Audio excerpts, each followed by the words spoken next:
saling punya kubu masing-masing, tidak ada kesatuan. Perang antara banyak negara, masalah ideologi, komunisme, imperialisme, kapitalisme, perang karena agama, perang karena sumber daya, resources. Ya, jadi satu negara ingin menduduki negara lain karena negara itu kaya dengan minyak. Ya, jadi seperti di Sudan. Kemudian juga banyak peperangan karena ambisi-ambisi pribadi. Perselisihan, banyak perselisihan terjadi, banyak klik-klikan terjadi. Saya masih ingat kira-kira bulan Oktober, pada saat mulai, saya rasa Oktober, mulai diadakan pemilihan daripada mayor untuk Toronto, yang menang, saudara tahu, yang namanya Rob Ford. Saya sedikit mengikuti cara pemilihannya dan sebagainya. Dan pada hari Senin, pada saat dia menang, salah satu yang suka dengan dia menulis di dalam Facebooknya. Dia hanya tulis di Facebook bilang begini, "Finally at last Torontonian can sleep well tonight." Jadi maksudnya itu bahwa bersyukur karena hari ini kita sudah tahu siapa mayornya Toronto, sehingga kita bisa tidur nyenyak. Suatu pernyataan yang sederhana, tapi menunjukkan bahwa kiblatnya dia, bahwa dia suka dengan Rob Ford. Nah, setelah dia tulis begitu, besoknya dia surprise karena lebih daripada 200 temannya itu tidak mau berteman dengan dia lagi di Facebook. Artinya apa? Artinya bahwa orang tidak suka, ya, orang tidak bisa berdamai, orang senantiasa berselisih dengan salah satu cara berpikirnya Rob Ford, dan karena ada satu orang berteman dengan dia, maka teman-temannya itu meninggalkan.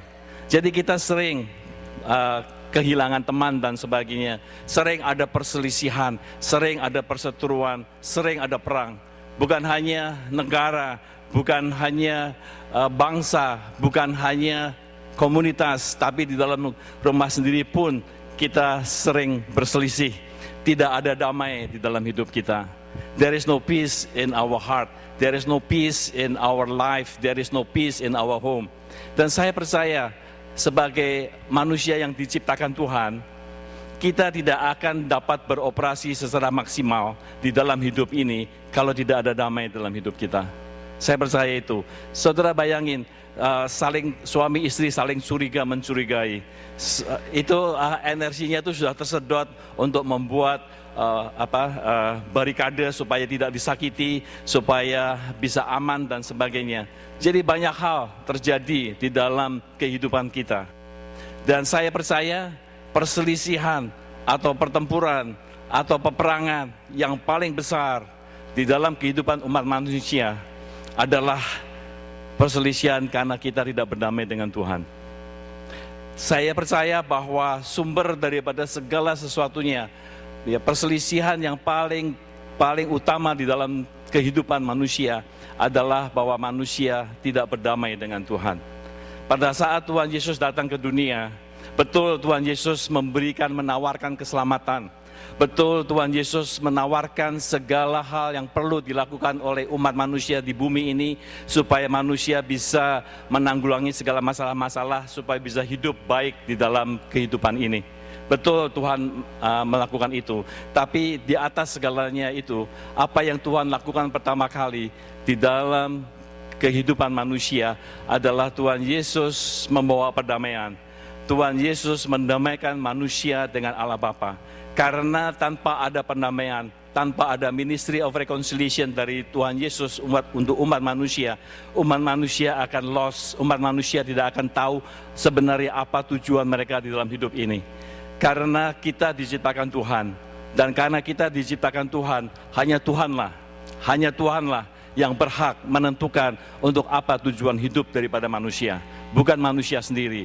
Manusia bisa menentukan hidupnya sendiri, tapi saya percaya apa yang ditentukan oleh manusia tidak sebaik, tidak sesempurna, tidak seindah, tidak yang paling ultimate, tidak yang paling maksimal di dalam hidup kita, kecuali kita melakukan sesuai dengan tujuan Tuhan dalam hidup kita. Amin, saudara. Kita lihat di dalam Roma 5 ayat 1. Ya, kita lihat di dalam Roma 5 ayat 1 bahwa Roma 5 ayat 1, sebab itu kita yang dibenarkan karena iman, kita hidup dalam damai sejahtera dengan Allah oleh karena Tuhan kita Yesus Kristus. Ya, di sini dikatakan bahwa hidup dalam damai sejahtera dengan Allah. Kalau bicara mengenai damai, saya mau bicara beberapa poin, ada 3 poin. Poin pertama adalah hidup dalam damai sejahtera dengan Allah. Peace with God. Ya, peace with God. Jadi kalau kita menerima Yesus Kristus sebagai Tuhan dan Juru Selamat, maka hidup kita itu sudah ada di dalam damai sejahtera dengan Allah. Peace with God itu sudah kita alami, sudah kita terima pada saat kita menerima Yesus sebagai Tuhan dan Juru Selamat. Sekali lagi, bahwa Yesus datang untuk mendamaikan saudara dengan Tuhan. Yesus datang untuk mendamaikan saudara dengan Tuhan, sehingga apa yang Tuhan inginkan dalam hidup kita, kita ketahui. Tanpa adanya damai dengan Tuhan, tanpa adanya suatu hubungan perdamaian dengan Tuhan, hubungan kita adalah kita jauh dengan Tuhan. Hubungan kita adalah kita berselisih dengan Tuhan. Karena kita tidak tahu apa yang Tuhan ingin kita lakukan. Ya, manusia yang berdamai dengan Allah adalah manusia yang punya kemampuan untuk melakukan segala perintah agung Yesus, segala kehendak Tuhan dalam kehidupan kita. Manusia yang berdamai dengan Tuhan, yang menjalin hubungan dengan Tuhan adalah manusia yang punya potensi, manusia yang punya kapasitas untuk menghidupi kehidupan ini dengan maksimal, dengan sukses. Karena sukses diraih bukan karena kita mau melakukan sesuatu dan berhasil. Sukses bukanlah sesuatu yang kita mau lalu kita lakukan dan kita berhasil, bukan. Karena sukses adalah bahwa apa yang kita raih, apa yang kita dapat lakukan, kita melakukan sesuatu dan berhasil karena kita berhasil melakukannya sesuai dengan apa yang Tuhan mau untuk kita lakukan. Jadi definisi sukses adalah bahwa kita dapat melakukan apa yang Tuhan mau untuk kita lakukan. Karena saya percaya bahwa tujuan utama Yesus datang ke dunia, mati di kayu salib, mencucurkan darahnya supaya ada pendamaian, ada reconciliation, kita berdamai dengan Tuhan. Karena yang perasaan damai dengan Tuhan itu adalah satu perasaan yang kita butuhkan. Manusia butuhkan untuk punya perasaan damai dengan Tuhan. Dan kalau kita lihat, tanpa ada damai, tanpa ada sesuatu yang baik hubungannya, relationship-nya akan terputus. Tidak ada perdamaian, tidak ada satu relationship yang baik. Kalau saudara perhatikan, bangsa dengan bangsa, suku dengan suku, selalu membuat janji surat perjanjian, ikatan perjanjian untuk berdamai. Anak-anak kecil pun juga tahu kalau lagi musuhan dan sebagainya, ya suatu ketika setelah mereka bosan untuk musuhan, akhirnya mereka juga berdamai. Pakai tangannya dibikin begini kayak apa. Anak kecil juga sudah tahu bahwa yang namanya manusia perlu berdamai dengan Allah. Karena yang namanya damai itu adalah sesuatu yang sangat penting dalam kehidupan kita untuk kita bisa sukses hidup kita. Yang namanya damai itu menentukan relationship kita, menentukan hubungan kita. Jadi Tuhan mendamaikan kita dengan manusia, dengan Allah Bapa, supaya ada relationship yang baik. Karena saya percaya bahwa relationship bagi Tuhan adalah sesuatu yang paling utama. Saya mau katakan bahwa yang bagi Tuhan yang namanya relationship adalah yang paling utama di dalam hidup ini. Makanya Dia datang untuk mendamaikan kita dengan Tuhan. Karena yang namanya relationship yang paling utama dengan Tuhan, tapi manusia sering melihat bahwa relationship tidak terlalu penting. Kita lihat kenapa ada perselisihan, kenapa ada perang. Salah satu unsurnya adalah karena manusia itu ingin menang sendiri. Salah satu unsurnya karena manusia ingin memaksakan apa yang dia pikir baik kepada orang lain. Sehingga achievement daripada manusia itu yang ingin menang, yang ingin nomor satu, itu lebih utama daripada relationship.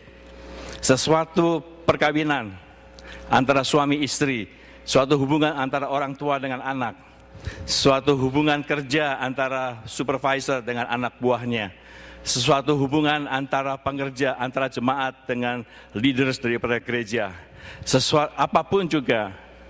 Kalau kita perhatikan achievement, apa yang dapat kita capai lebih tinggi daripada relationship, sudah pasti yang namanya hubungan itu akan terjadi perselisihan. Sudah pasti menjadi sesuatu yang tidak baik. Karena kita mengutamakan achievement daripada relationship. Tuhan mau untuk kita mengutamakan relationship. Tuhan mau untuk kita mengutamakan hubungan, bukan achievement. Buktinya mana? Buktinya adalah pada waktu Tuhan memberikan perintah agung kepada manusia. Dia mengatakan kasihilah sesamamu, kasihilah Tuhan Allahmu dengan segenap hatimu, dengan segenap pikiranmu, dengan segenap akal budimu, dengan segenap kekuatanmu. Dan yang kedua, kasihilah sesamamu manusia seperti engkau mengasihi dirimu sendiri. Tuhan tidak memerintahkan kepada kita untuk kita memaksimalkan segala potensi achievement dalam hidup ini. Tuhan tidak berbicara itu, tapi Tuhan mengatakan bahwa kasihilah. Kenapa? Karena yang namanya mengasihi itu berbicara mengenai relationship. Yang namanya mengasihi itu berbicara mengenai hubungan. Hubungan jauh lebih penting daripada achievement. Dan tadi saya mau katakan, kenapa manusia itu berpikir bahwa dia harus menang? Mengapa manusia itu berpikir bahwa dia harus yang jadi nomor satu? Sehingga apapun yang dilakukan sering merusak relationship.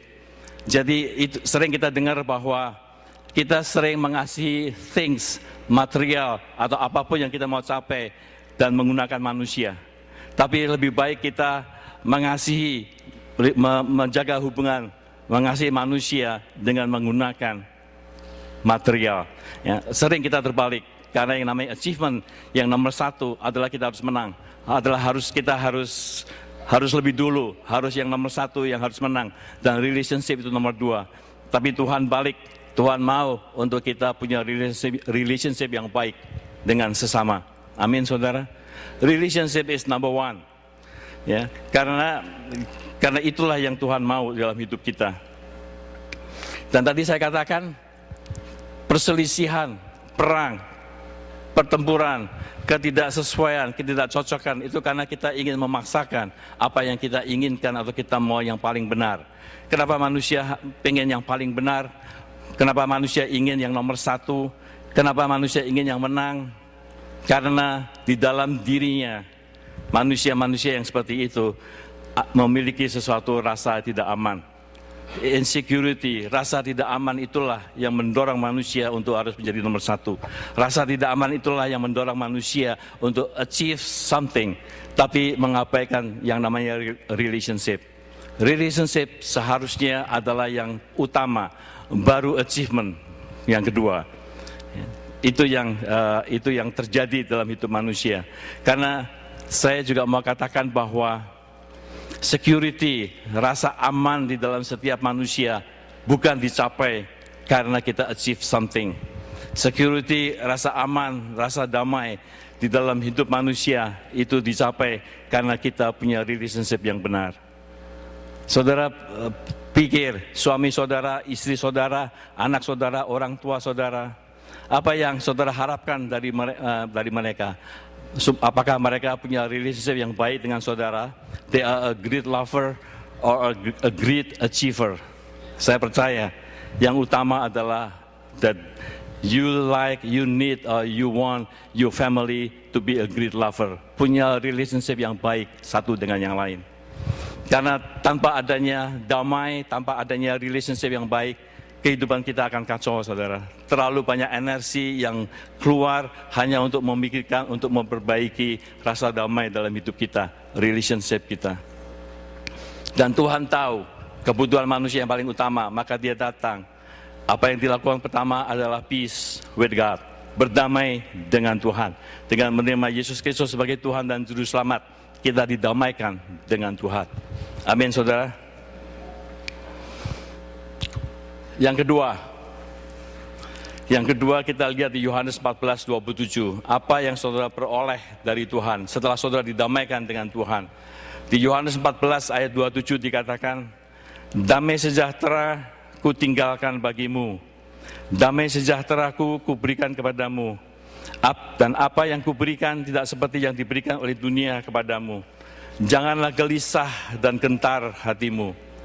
Damai sejahtera Tuhan berikan kepada saudara. Itu yang namanya peace of God.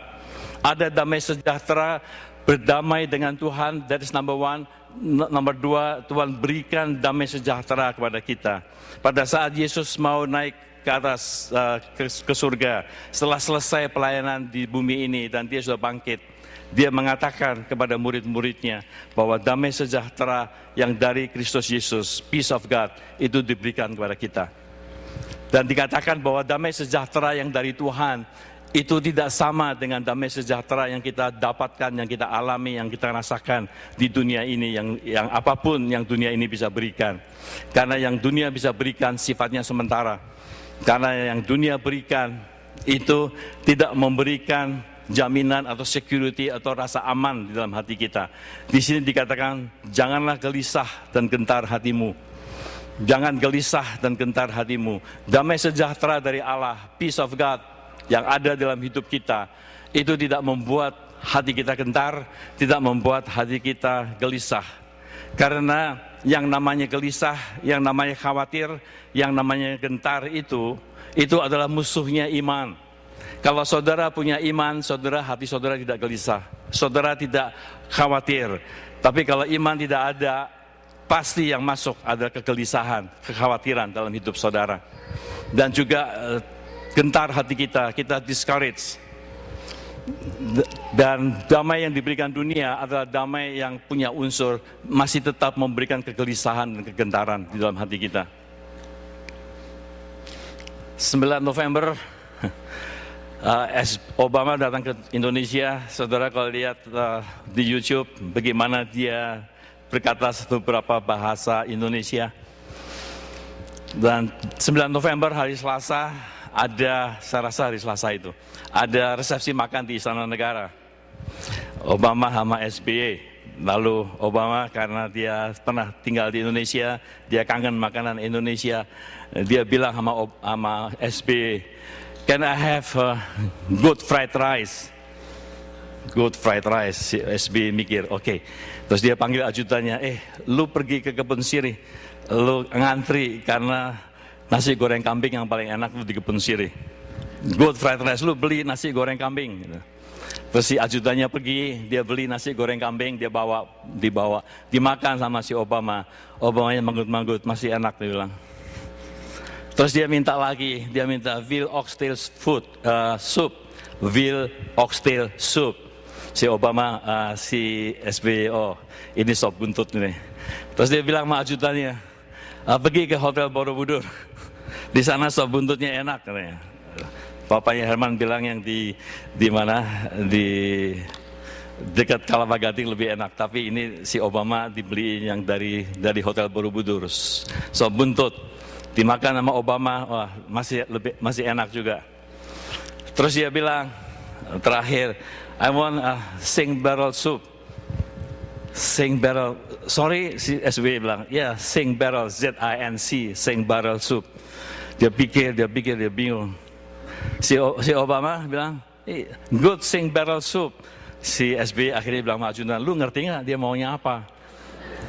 Terus gue bingung tuh nggak tahu gitu. Si SBY bilang gitu, ajudannya bilang, kali tongseng kali. Tongseng, jadi dia maunya tongseng. Jadi di Solo banyak sekali itu tongseng kambing itu. Tong itu kan barrel, seng itu kan seng barrel soup.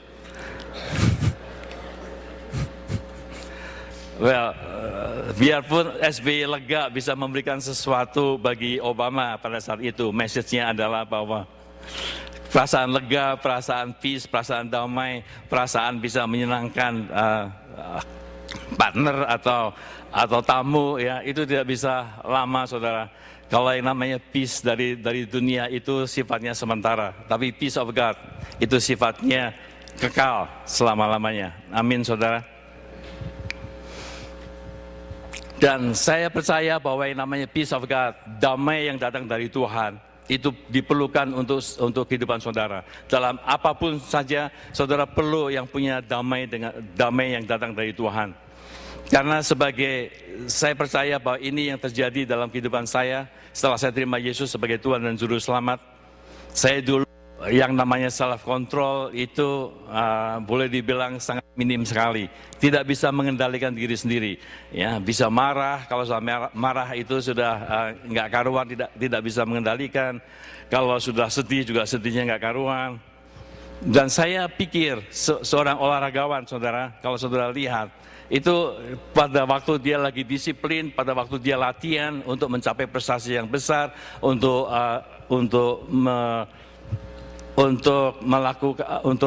mengikuti pertandingan besar beberapa bulan sebelumnya, itu latihannya itu luar biasa sekali. Dia lupa segalanya, hanya latihan. Makanya olahragawan itu kalau saudara lihat di Olympics, di Asian Games atau di mana saja, begitu selesai dia, apakah dia menang, apakah dia kalah, nggak ada persoalan. Itu kehidupannya itu seperti kuda keluar kandang, saudara. Nah, jadi salah kontrolnya juga nggak ada. Dan saya percaya bahwa salah satu penyebab daripada kenapa manusia itu selalu tidak bisa mengendalikan dirinya, itu karena tidak ada damai yang datang dari Tuhan. Karena manusia mencari di dalam hatinya sesuatu kekosongan dalam hidupnya, dan itu hanya bisa disuplai, hanya bisa diberikan oleh damai yang datang dari Tuhan. Saya pernah di tahun 1960, sebagian besar saudara belum lahir, itu pertandingan saya yang pertama kali, itu pertandingan untuk bisa, kalau menjadi 3 besar, bisa pergi ke Jepang. Nah, pada waktu itu yang namanya di Indonesia kalau keluar negeri itu rasanya wah sekali, saudara. Ya, jadi dibayarin lagi sama pemerintah. Jadi kapan lagi? Jadi saya benar-benar berusaha untuk latihan, bertanding. Tapi saya pada saat pertandingan di bulan Desember tahun 60 itu saya kecelakaan. Jadi setelah kecelakaan, jadi saya nggak bisa meneruskan pertandingan. Akhirnya saya nggak pergi ke Jepang. Jadi teman-teman pada pergi semuanya itu karena biasa latihan sama-sama, bergaul sama-sama, ada relationship, tiba-tiba hilang begitu aja. Itu ada rasa kekosongan yang luar biasa. It's very empty di dalam hidup saya. Sehingga pada saat itu saya bisa mengerti kalau olahragawan sportman yang terbesar, yang besar-besar, yang hebat-hebat, itu pernah begitu selesai pertandingan nggak menang dan lain sebagainya, mau bunuh diri dan sebagainya. Itu saya bisa mengerti, karena yang rasanya kosong, yang rasanya empty, yang rasanya ditinggal, itu luar biasa sekali mencekam hati daripada olahragawan. Jadi saya bisa ngasain, karena sepi banget itu. Saya sampai tahun 60, saya umur 13. Saya hampir nangis karena sepi, karena kosong. Dan saya percaya bahwa karena tidak ada peace of God, tidak ada damai yang datang dari Tuhan yang bisa menenangkan hati kita. Makanya di dalam Filipi dikatakan damai sejahtera Allah yang melampaui segala akal itu dapat memelihara hati dan pikiran kita. Ya, di dalam Kolose 3:15 pun juga dikatakan, hendaklah damai sejahtera Kristus memerintah dalam hatimu, karena untuk itulah kamu telah dipanggil menjadi satu tubuh, dan bersyukurlah. Damai adalah sesuatu yang diperlukan oleh manusia. Peace of God, damai yang datang dari Tuhan diperlukan. Pertanyaannya adalah bahwa sudahkah saudara punya damai dalam hati saudara? Pertanyaannya adalah bahwa bagaimana saudara memelihara damai yang sudah diberikan Tuhan dalam hidup kita. Tidak ada cara lain, saudara, bahwa saudara perlu punya damai dalam hidup saudara sehari-hari, dan saudara appropriate, saudara praktekkan, saudara aplikasikan damai yang datang dari Tuhan untuk segala hidup saudara. Di dalam membuat keputusan-keputusan besar ataupun keputusan-keputusan kecil, saudara libatkan damai yang datang dari Tuhan. Karena tanpa ada damai di dalam hati saudara, saudara akan gelisah, saudara akan was-was, saudara akan khawatir. Dan orang yang sudah was-was, gelisah, khawatir, apalagi kalau itu apa? Bukannya estrogen, tapi apa itu yang keluar di dalam hidup, satu zat yang keluar, adrenalin, satu zat yang keluar dari tubuh kita, itu sudah terlalu luar biasa, mempengaruhi otak kita, mempengaruhi pikiran kita. Kita biasanya tidak bisa berpikir sehat, sehingga apa yang kita perlukan adalah damai yang datang dari Tuhan. Damai sejahtera Allah yang memelihara hati dan pikiran saudara, itu yang diperlukan untuk kita dapat membuat keputusan-keputusan yang baik. Peace of God. Caranya adalah bahwa kita mau tidak mau harus membaca firman Tuhan. Karena firman Tuhan itulah yang akan membawa kepada kita kepengertian mengenai damai yang kita butuhkan dalam hidup kita. Ya. Jadi damai sejahtera itulah yang membuat kita bisa hidup dengan membuat decision yang baik. You need peace of God. Damai sejahtera yang datang dari Tuhan, itu saudara perlukan. Tanpa itu saudara, keputusan-keputusan saudara sangat banyak ditentukan atau dipengaruhi oleh hal-hal yang tidak baik. Rasa khawatir, rasa takut, dan macam-macam. Tapi kalau ada damai datang dari Tuhan, saudara dapat melakukannya dengan peaceful, dengan baik sekali. Ini yang kedua, peace with God, saudara sudah dengar, yaitu adalah kita didamaikan dengan Tuhan. Peace of God, itu adalah damai yang diberikan oleh Yesus Kristus di dalam hidup kita.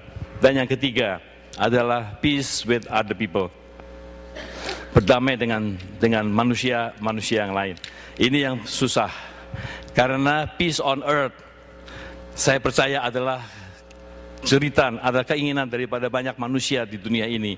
Ya, hanya beberapa ekstremis mungkin yang tidak suka adanya damai, tetapi kebanyakan manusia itu ingin adanya damai di bumi. Tapi sekali lagi yang tadi saya katakan, tanpa adanya peace of God, maka manusia itu terlalu memaksakan akan keinginannya sendiri, mau menang sendiri dan sebagainya. Tapi kita tahu sebagai anak Tuhan, kita punya peace of God. Kita sudah berdamai dengan Tuhan, kita punya damai yang datang dari Tuhan dalam hati kita, dan kita perlu membawa damai itu untuk orang-orang di sekitar kita. Ya. Tapi masalahnya, damai on earth itu sulit. Karena apa sulit? Karena di dalam seluruh dunia ini, saudara hanya bisa kontrol, saudara hanya bisa mengendalikan diri saudara sendiri. Ya, saudara tidak bisa mengendalikan diri orang lain, juga tidak bisa mengendalikan suami, tidak bisa mengontrol istri, tidak bisa mengontrol anak-anak. Yang bisa kita kontrol adalah diri kita, ourselves. Itulah yang membuat kesulitan daripada damai di bumi. Tidak bisa ada damai di bumi ini sampai Tuhan Yesus datang yang kedua kali, Raja Damai itu. Tapi apa yang firman Tuhan katakan buat kita sebagai anak-anak Tuhan, kita lihat di dalam Matius 5 ayat 9. Peace on earth, ya. Matius 5 ayat 9. Berbahagialah orang yang membawa damai, karena mereka akan disebut anak-anak Allah. Logis disebut sebagai anak-anak Allah karena yang namanya Yesus Kristus adalah Raja Damai. Berbahagialah orang yang membawa damai, karena mereka akan disebut anak-anak Allah. Dan di dalam Roma 12 ayat 18 juga dikatakan, Rasul Paulus juga memberikan instruksi, sedapat-dapatnya, if possible, kalau hal itu bergantung padamu, hiduplah dalam perdamaian dengan semua orang. Hiduplah dalam perdamaian dengan semua orang. Itu adalah instruksi, itu adalah assignment buat anak-anak Tuhan. Untuk sedapat-dapatnya, kalau itu bergantung kepada kita, hidup dalam perdamaian dengan semua orang. Hidup dalam perdamaian dengan semua orang. Amin, saudara. Dan apa hasil daripada kalau kita sedapat-dapatnya hidup berdamaian dengan semua orang? Kita menunjukkan kemuliaan Tuhan di dalam kehidupan kita, memancarkan kemuliaan Tuhan, memancarkan siapakah kita, anak-anak Tuhan yang punya urusan berdamai dengan dunia, yang punya urusan Tuhan, yang punya urusan untuk mendamaikan semua umat manusia dengan Dia, dengan mencurahkan darahnya. Tuhan Yesus mencurahkan darahnya supaya pendamaian itu ada di antara manusia dengan Tuhan. Saudara, yang penting dalam hidup ini adalah kita berdamai dengan Tuhan. Mungkin saudara berpikir bahwa hidup saudara baik, hidup saudara sudah konten, sudah cukup, sudah mapan, tidak ada masalah dan sebagainya. Betul, but saudara masih kehilangan sesuatu yang jauh lebih besar dari itu, yaitu berdamai dengan Tuhan. Peace with God. Karena dengan berdamai dengan Tuhan, Tuhan akan memberikan damainya di dalam hidup kita.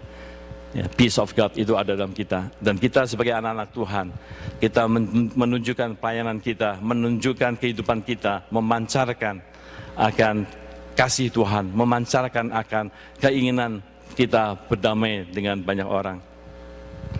Tadi saya katakan bahwa memang susah untuk berdamai dengan semua orang. Kita tidak bisa mengontrol mereka, mereka punya pandangan sendiri dan sebagainya. Tapi instruksinya jelas, sedapat-dapatnya. Kalau itu menjadi bergantung kepada engkau, hiduplah dalam perdamaian dengan semua orang. Karena manusia punya keinginan sendiri, manusia punya pemikiran sendiri, punya perspektif sendiri, dan kita perhatikan biasanya kalau tidak ada damai Tuhan di dalam hidup mereka, mereka tidak akan pernah bisa mengendalikan diri mereka.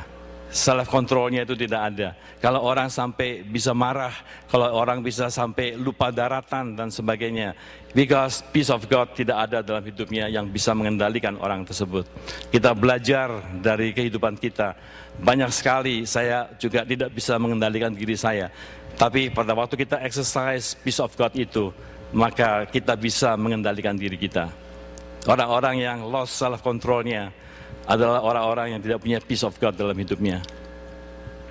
Dan kita bisa aplikasikan peace of God itu dalam hidup kita, dalam setiap hal. Karena Tuhan sudah berikan dalam hidup kita. Amin, saudara. Amin.